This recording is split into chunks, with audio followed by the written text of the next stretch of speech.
ताज्या आणि सुपरफास्ट बातम्या पाहण्यासाठी स्वराज्य न्यूज मराठीला सबस्क्राईब करा आणि बेल बटन प्रेस करा।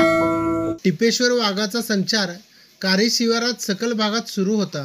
गेल्या 2 दिवसांपासून गावाच्या कुठल्याही प्रकारचा मागोवा लागत नाही।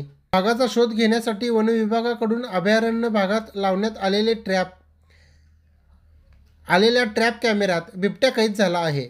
यामुळे या परिसरात वाघासोबत आता बिबट्याचा वावर वाढल्याचे दिसून येत असल्याने नागरिकांमध्ये भीतीचे वातावरण निर्माण झाले आहे। मागील काही दिवसांपासून बार्शी तालुक्यातील विविध भागात बिबट्याने अनेक प्राण्यांवर हल्ला करून शेतकऱ्यांमध्ये भीती निर्माण केली होती।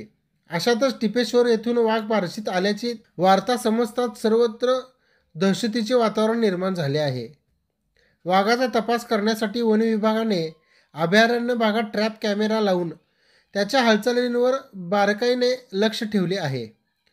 शनिवार दिनांक 18 डिसेंबर रोजी ढेंबरेवाडी तलावाजवळ ट्रॅप कॅमेऱ्यात बिबट्या कैद झालेला दिसला। शोध वाघाचा सुरू असताना पुन्हा बिबट्या दिसल्यामुळे वन विभागाच्या अधिकाऱ्यांना वाघासोबतच बिबट्यावर देखील टेहाळणी करण्याची वेळ आली आहे। मोहोळ तालुक्यातील नरखेड येथील येलमवाडी रस्त्यावरील वन विभागाच्या जवळ असलेल्या पवारवाडी हद्दीत शेतातील वस्तीवर वास्तव्यास असलेल्या अण्णासाहेब दशरथ मोठे या शेतकऱ्याची घरासमोर बांधलेली शेळी गुरुवार दिनांक 26 डिसेंबर रोजी पहाटे 4:30 वाजण्याच्या सुमारास बिबट्या सदृश्य प्राण्याने पूर्णपणे खाऊन फस्त केली आहे।